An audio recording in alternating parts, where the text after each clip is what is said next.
अग्निमीळे पुरोहितं यज्ञस्य देवऋत्विजं होतारं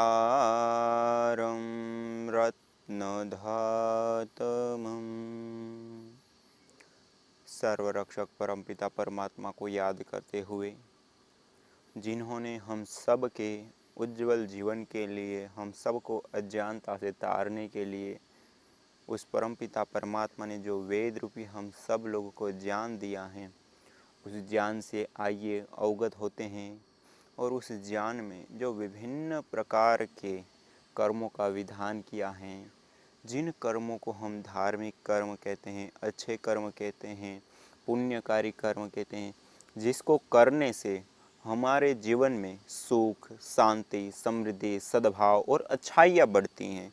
तो ऐसे जो दिव्य कर्म हैं, भागवत कर्म हैं, श्रेष्ठ कर्म हैं, वेदोक्त कर्म हैं, उन कर्मों के बारे में हम जानते थे। और उसमें से एक कर्म वेद में जो बताया, यज्ञ करना, यजमान बनना, अर्थात हम यजमान बन के यज्ञ को करें। और क्यों करें? तो कहा सत्या संतु यजमानस्य कामाः। यजमान इसलिए यज्ञ करे कि उनकी सारी कामनाओं की पूर्ति इस कर्म के माध्यम से हो सकती हैं या होती हैं।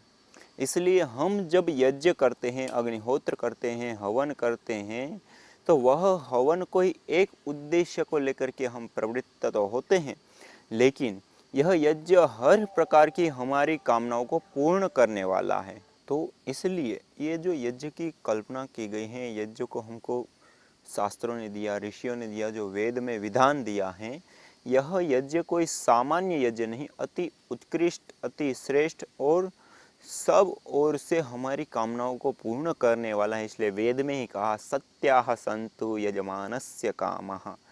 यह जो यज्ञ है वो यजमान के समस्त कामनाओं को पूर्ण करने वाला है।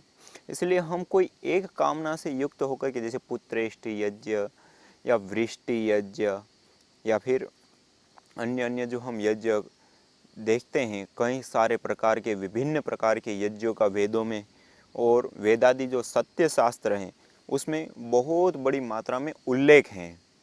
और यह जो उल्लेख है वह कोई सामान्य उल्लेख नहीं, ये एक पूरी साइंटिफिक, एक वैज्ञानिक का क्रिया है और इसके माध्यम से वास्तव में ऐसे ही परिणाम आते हैं। जैसे आयुर्वेद में भी बताया है कि जिस रोग के शमन के लिए हम जिन औषधि का, जड़ी बूटी का प्रयोग करते हैं, उसी रोग के निवारण के लिए, उसी रोग के शमन के लिए उन्हीं औषधियों, जड़ी बूटियों से होम किया करें, तो इससे हमारे समस्त रोग दूर होते हैं। और वेद में भी मंत्र पूरे दिए हैं, पूरे सूक्त दिए हुए हैं।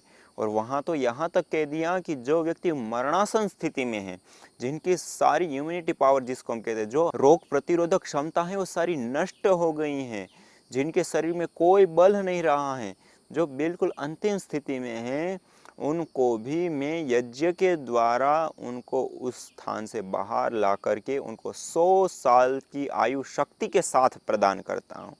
तो ये भगवान स्वयं ये संकल्पना करे, तो ये कोई सामान्य कथन नहीं है। और वेद का कथन वह एक ऐसा साइंटिफिक वाक्य है कि हम कभी उसको नकार नहीं सकते, क्योंकि आज तक जो भी वेदों की बातें कही गई हैं, उन वेदों की बातों के ऊपर जब अनुसंधान हुए, रिसर्च हुए, जिन लोगों ने अनुभव किए, उन्होंने जस्ट वैसा का वैसा ही अनुभव किया। बेशक ये पहलू हो सकता है कि जो वेद में जिन बात को कहा, उस बात के हम ऊपर हमने काम ना किया हो और हमारे सामने रिजल्ट ना हो, एक अलग बात है। लेकिन जो बात बताई है, जिस तरीके से करने के लिए बताई, उस तरीके से हम करते हैं, तो वास्तव में निश्चित रूप से हम उस लाभ को प्राप्त करेंगे और करेंगे ही। और आज वर्तमान में हम देखते हैं कि जो वेद में इस मंत्र को बताया, उस मंत्र को देखते हुए हमने फिर यज्ञ के माध्यम से यज्ञ करके रोगियों को उसमें बिठाया, और ऐसे ऐसे रोगियों को बिठाया जो असाध्य रोगी थे, जिनको कैंसर की एक ऐसी स्टेज थी कि 3rd स्टेज, 4th स्टेज, जिनको डॉक्टर लोगों ने भी सारे रिपोर्ट, दवाई सब कुछ करने के बाद जिनको कह दिया कि अब 1-2 महीने इसकी सेवा कर लिया, अब इसका कोई इलाज नहीं है। तो ऐसे ऐसे रोगियों को हमने इस यज्ञ में शामिल किया और उन विशेष जड़ी बूटियों से हमने हवन किया, तो ऐसा रिजल्ट पाया कि बहुत कम काल में ही वह रोगी निरोगी हो गए, उनकी रिपोर्टेड नॉर्मल आ गई। और ऐसे 1 2 3 नहीं, सैकड़ों सैकड़ों लोगों के ऊपर हमने अनुभव किया, उनके ऊपर हमने प्रयोग किए। जैसे कैंसर के रोगी हैं, डायबिटीज़ के रोगी हैं, बीपी के रोगी हैं, अस्थमा दमा इत्यादि के रोगी हैं, स्ट्रेस, तनाव, चिड़चिड़ापन, नींद ना आना, माइग्रेन पेन रहना, इनके रोगी हैं, या पैरालिसिस, पार्किंसन, आमवात, कंपवात, जोड़ों के दर्द, साइटिका दर्द इत्यादि जो रोग, वातज रोग होते हैं उनके रोगी हो, या कफज रोगी हैं। तो हमने हर प्रकार के रोगियों के ऊपर इसका परीक्षण किया और उनके ऊपर प्रयोग किया, और हर बीमारी को नष्ट करने के लिए यज्ञ सक्षम रूप से खरा उतरा। तो आप देख सकते हैं कि ये जो यज्ञ है वह वेदों में तो मंत्रों के माध्यम से बता दिया कि ये जो यज्ञ हो ऐसी शक्तिशाली हो, और इस प्रकार से रोगों को नष्ट करके वो उनको 100 साल की आयु तक देने की संकल्पना कर ली। लेकिन किसी ने उसके ऊपर काम नहीं किया तो वो पड़ा रहा। लेकिन आज हमने इसके ऊपर जब काम किया, उसको देखा, तो वास्तव में हमने वैसा का वैसा पाया। तो यज्ञ ही एक ही बात नहीं, लेकिन वेद में जो कुछ भी XYZ बातें बताई गई हैं वो 100% सक्सेस, 100% सही है। हम उसको नकार नहीं सकते। इतने सत्य वाक्य हैं, इतने सत्य मंत्र हैं, इसीलिए तो उसका नाम मंत्र दिया गया, वाक्य नहीं दिया गया, उसका कोई दूसरा नाम नहीं दिया। मंत्र, मनना त्रायते इति मंत्र, जो हमारी रक्षा करता है, जो हमारे जीवन को ऊपर उठाता है, हमको दुखों से बचाता है, वो शक्ति है इस मंत्रों में। इसलिए इसको मंत्र कहा है। मनना त्रायते इति मंत्र, जो हमको दुखों से बचाए, अहित से बचाए, हमको ऊपर उठाए, उसको कहते हैं मंत्र। इसलिए ये जो वेद मंत्र हैं वो कोई सामान्य वस्तु नहीं है, कोई सामान्य कथन नहीं है, एक अति उत्तम ज्ञान है, श्रेष्ठ ज्ञान है। और इस ज्ञान को जब हम अपने आचरण में लाते हैं, अपने व्यवहार में लाते हैं, उसको प्रायोगिक स्तर पर हम प्रयोग करते हैं, तो निश्चित रूप से हमको वैसे के वैसे ही रिजल्ट मिलते हैं, वैसा का वैसा ही हमको फल मिलता है। तो यहाँ पे जो ये वेद में कहा, सत्या संतु यजमानस्य कामः, जो यजमान है, जो यज्ञ करने वाला है, उसकी समस्त प्रकार की कामनाओं को यज्ञ पूर्ण करने वाला है। अब यह वाक्य तो एक हमको सामान्य लगता है, मंत्र तो हमको वैसे सामान्य, लेकिन इसका जो अर्थ देखिए कि हम जो भी सुख की इच्छाएं करते हैं वो सारी सुख की इच्छाएं छिपी कहाँ हैं। हमारी मन की जो भी इच्छाएं होती हैं उसकी पूर्ति में वो सुख छिपा हुआ है। हम जो भी सुख की इच्छाएं करते हैं, सुख प्राप्त करने के लिए प्रयास करते हैं, पुरुषार्थ करते हैं या एक्टिविटी करते हैं, जो कुछ भी करते हैं हम काम, उस काम के पीछे हम सुख चाहते हैं। और सुख कहाँ होता है? जब हमारी इच्छा की पूर्ति होती है तो हमको सुख मिलता है, जब इच्छा की पूर्ति नहीं होती है तो दुख मिलता है। तो यह जो सुख है, उस सुख को प्राप्त करने के लिए हम इच्छा पूरी करना चाहते हैं, और इच्छा की पूर्ति होती है सत्या संतु यजमानस्य कामा। यजमान जब यज्ञ करता है तो उनकी सारी इच्छाएं, उसकी कामनाएं पूर्ण होती हैं। और हम देखते हैं हर प्रकार की हमारी जो कामनाएं होती है उसको पूर्ण करने के लिए यज्ञ सक्षम खड़ा होता है। व्यक्ति चाहता है कि हमारे पास धन संपत्ति ये सारी चीज़ हो, तो वेद में भी कहा कि जो व्यक्ति यज्ञ करता है उसके पास ये सारी चीज़ें होती हैं। और विश्व की मंगल कामना के लिए भी यज्ञ किए जाते हैं, तो वह यज्ञ भी विश्व मंगल को करता है, विश्व में शुभ को स्थापित करता है। विश्व में जो आंधी तूफान या जो भी अलग अलग प्रकार की जो प्राकृतिक आपदाएं आने वाली होती है, जिसके कारण सारा समाज दुखी रहता है, उनसे उनको दूर करता है।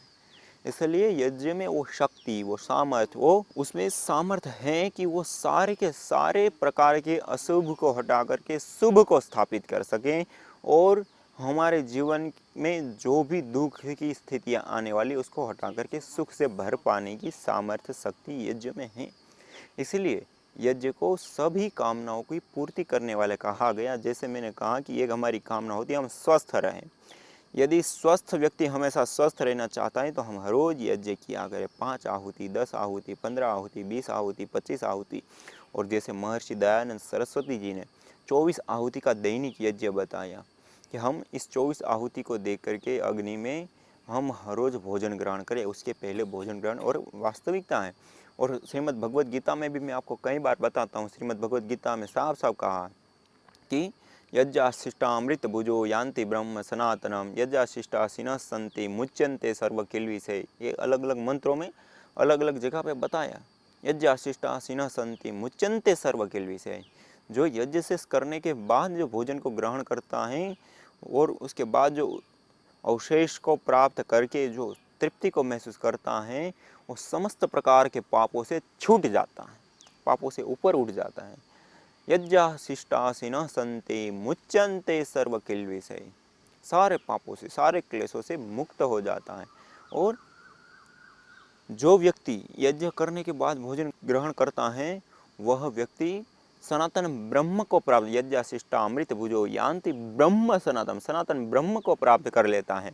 और जो यज्ञ नहीं करता है उसको क्या होगा, तो कहते हैं नायम लोको अयज्ञस्य, जो यज्ञ नहीं करता है उसके लिए तो यह लोग भी सुख करने होता है। कुतो अन्य कुरु सत्तमा, तो अन्य लोग तो उनका कहाँ सुखमय हो पाएगा जी। तो ये श्रीमद् भगवद गीता में भगवान श्री कृष्ण ने साफ साफ कहा है। और ऐसे वेद में भी मंत्र मिलते हैं, वेद में भी साफ साफ कहा है कि जो यज्ञ को त्याग देता है उसको मैं भी त्याग देता हूँ। भगवान स्वयं ये संकल्पना करते हैं। क्यों? क्योंकि यज्ञ एक ऐसा अद्वितीय कर्म है, ऐसा श्रेष्ठ कर्म है कि वो हमारे जीवन के हर पहलू के साथ जुड़ा हुआ है और हर पहलू को उभारता है। जैसे पहला पहलू होता है कि हम इस धरती पर आए तो पहले स्वस्थ रहे, बीमार ना हो। क्यों? क्योंकि हम बीमार हो जाते हैं, हमारा शरीर बीमार हो जाता है, तो आप खुद ही अपने जीवन में देख सकते, जब हम बीमार हो जाते हैं कोई भी काम हम नहीं कर सकते, जब अधिक बीमार हो जाते हैं। कुछ भी हमारी इच्छा है तो उस इच्छा को पूरी करने के लिए भी नहीं कर सकते, अपनी आजीविका को पूर्ण करने के लिए भी हम काम नहीं कर सकते, अभी तो उससे उल्टा हो जाता है और लोगों से हमको सेवा ऑलरेडी लेनी पड़ जाती है, तो ये उल्टा हो जाता है। तो हम जब बीमार होते हैं तो हम किसी भी प्रकार की कोई हम अपनी इच्छा को, अपनी कामनाओं की पूर्ति भी नहीं कर पाते, लेकिन अपनी आजीविका के लिए भी हम दूसरे के ऊपर निर्भर हो जाते हैं। दूसरा, हम जब जीवन को जीते हैं तो उसमें सबसे बड़ा पहलू होता है कि हम अपने जीवन में नित्य प्रति उन्नति करते रहें। और वह उन्नति तब तक होती है जब तक हम सत्व गुण में स्थित रहते हैं। यदि हमारा मन सत्व गुण में स्थित नहीं है तो ये निश्चित है कि हम उन्नति को प्राप्त नहीं कर पाएंगे। और यज्ञ की ऊर्जा एक ऐसी ऊर्जा है जो हमारे मन को नित्य प्रति सत्व से युक्त रखने का काम करती है।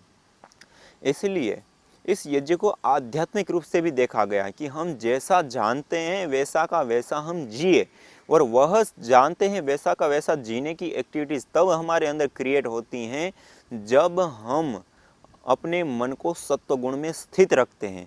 जब हमारा मन सत्व गुण में स्थित होता है उस समय हम जैसा जानते हैं वैसा का वैसा ही जीते हैं। और जिस समय हमारा मन रजोगुण तमोगुण की अवस्था में होता है उस समय हम जैसा जानते हैं उससे विपरीत जीने लग जाते हैं। जैसे शाम को सोते समय व्यक्ति संकल्प करता है कि मैं सुबह उठ करके समय पे उठूंगा, योगाभ्यास करूंगा, दूसरी तीसरी चीज़ें सोचता है, और जब सो जाता है और सुबह जब उठने का समय आता है, चलो आज छोड़ो कल देखेंगे। तो ये क्या है? गुणों का परिवर्तन है। और ये तो एक चीज़ मैंने बताई, ऐसे हम अपने दिन भर की दिनचर्या को आकलन करेंगे, हर दिन हमको 1 2 3 5 25 ऐसे कर्म मिलेंगे कि जो हमने संकल्प किया और उसके अनुसार आचरण नहीं किया, हमने निर्णय किया उसी के अनुसार हमने काम नहीं किया। ऐसे आपको प्रतिदिन छोटे मोटे निर्णय कई मिल जाएंगे। लेकिन आपका मन जब सत्वगुण से स्थित होगा, हमारा मन जब सत्वगुण से स्थित होगा, तो हम निश्चित रूप से जो हमने संकल्प एक बार कर लिया वैसा का वैसा ही हम जिएंगे, और वैसा का वैसा जीने की सामर्थ्य हमारे भीतर आ जाती।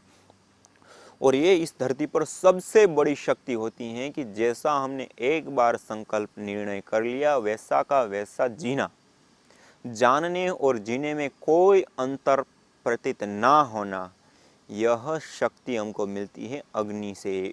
यह शक्ति मिलती है हमको अग्निहोत्र को करने से। क्यों? क्योंकि हम अग्निहोत्र करते हैं उसमें गाय का घृत डालते हैं, हम अग्निहोत्र करते हैं उसमें उत्तम उत्तम गुणों से युक्त औषधियाँ जड़ी बूटियाँ उसमें डालते हैं, और उसको जब हम जलाते हैं तो उसके माध्यम से जो विशेष प्रकार की गैसें बनती हैं, उन गैसों में वो शक्ति होती है, वो सामर्थ्य होती हैं कि वो सत्व को बढ़ाती हैं, वातावरण में भी सत्व को बढ़ाती है, प्रदूषण को दूर करती है, हमारे मन में भी सत्व को बढ़ाती हैं और सारे प्रदूषण को दूर करने का काम करती हैं वो ऊर्जा, वह शक्ति। इसलिए यज्ञ को कोई हम सामान्य रूप से ना के, वो जो हम आध्यात्मिक रूप से यज्ञ को देखते हैं परंपराओं में, वह आध्यात्मिक रूप से देखने के पीछे सबसे बड़ा एक कारण यह है कि हम यज्ञ नित्य प्रति करते तो हमारा मन स्ट्रेस, तनाव, चिड़चिड़ापन, इन सब से दूर रह करके मन सत्व से युक्त रहता है। इसलिए कहा है श्रीमद् भगवद गीता में भगवान श्री कृष्ण जी ने, ऊर्ध्वं गच्छति सत्वस्था मध्ये तिष्ठन्ति राजसा जघन्य गुणवृत्तिस्था अधो गच्छन्ति तामसा। ऊर्ध्वं गच्छन्ति सत्वस्था, जो व्यक्ति अपने मन को सत्व गुण में रखता है वो ऊपर की ओर उठता है। और अग्नि जो होती है वो सत्व प्रधान होती है। सबसे बड़ा गुण कोई होता है अग्नि का तो वो होता है सत्व गुण। इसलिए वो अग्नि कहीं पर भी आप जलाएंगे तो ऊपर ही उठेगी। आप मसाल जला करके उसको उल्टा कर दीजिए तब भी वो अग्नि ऊपर ही उठेगी। इसलिए वह जो अग्नि है वो ऊपर क्यों उठती है? क्योंकि उसमें सत्व प्रधान है। बाकी धरती की कोई भी चीज़ आप ले लीजिए, किसी चीज़ को आप उल्टा करेंगे, नीचे लाएंगे तो ऊपर नहीं चढ़ेगी। क्यों? क्योंकि उसमें सत्व प्रधान नहीं है। और वही सत्व जो है उस अग्नि को ऊपर ले, इसलिए अग्नि जो है सत्व से युक्त है। और उसमें जो हम पदार्थ डाल रहे घृत इत्यादि, गौ घृत, वह गौ घृत भी अत्यंत सात्विक होता है और अत्यंत औषधीय गुणों से युक्त होता है। और विशेष जो सामग्री जड़ी बूटियाँ इत्यादि डालते हैं वह भी एक विशेष गुणों से युक्त होती हैं। और उनको जब हम सामग्री के रूप में प्रयोग करते हैं और उसमें डालते हैं और वह जो एनर्जी का वातावरण क्रिएट होता है वह अति उत्तम, श्रेष्ठ और अद्वितीय वातावरण होता है, दिव्य वातावरण होता है।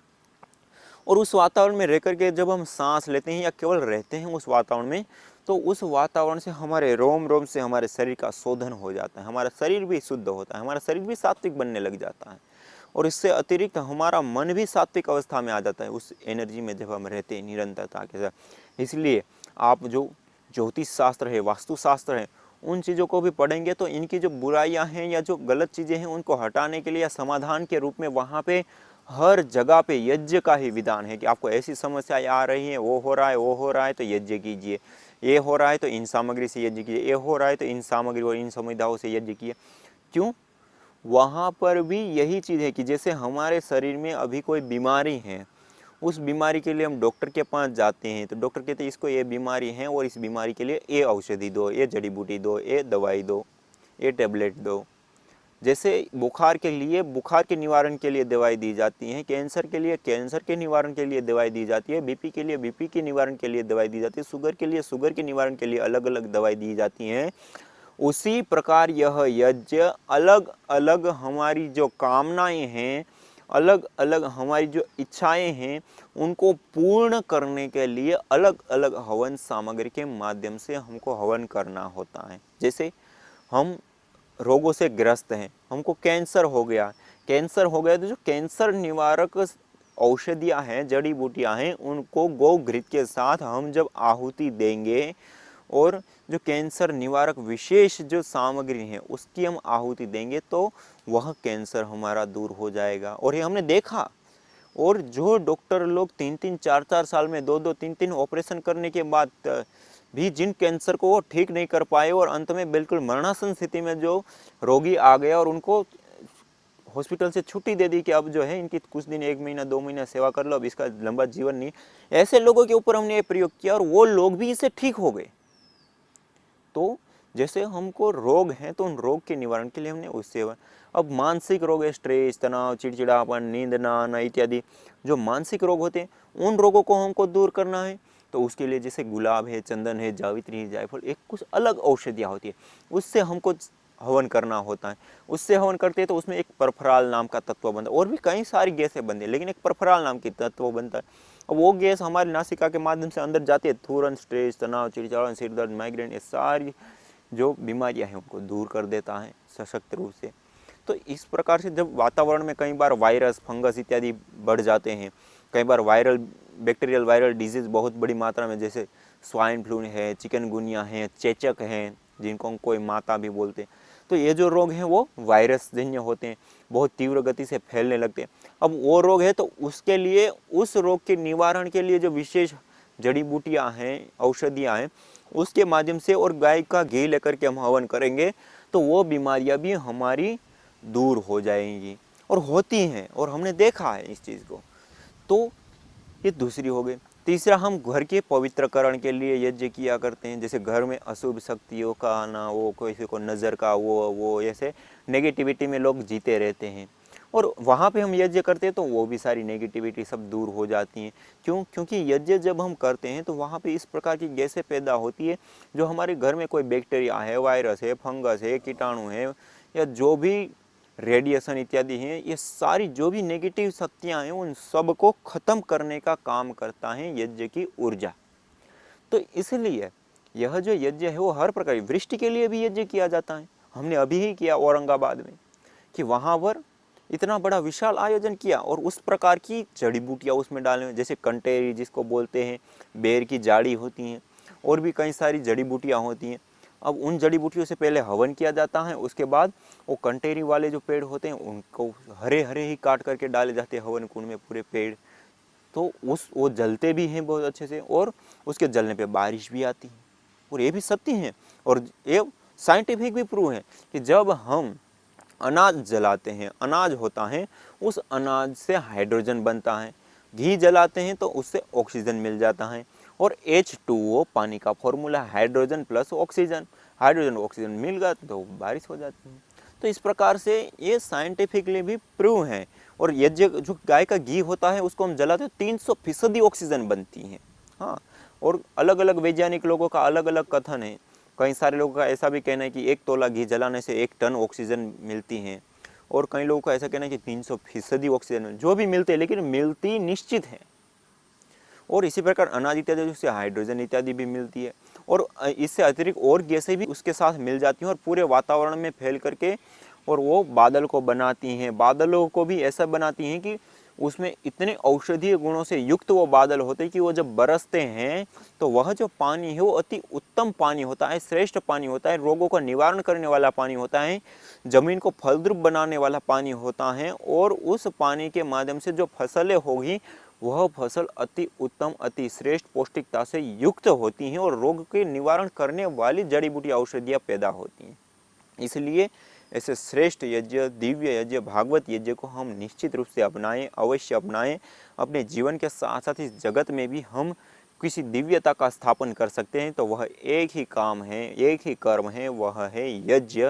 तो आइए हम सब इस यज्ञ को अपनाएं। तो आज इतना ही, इसी के साथ ओम शांति शांति शांति।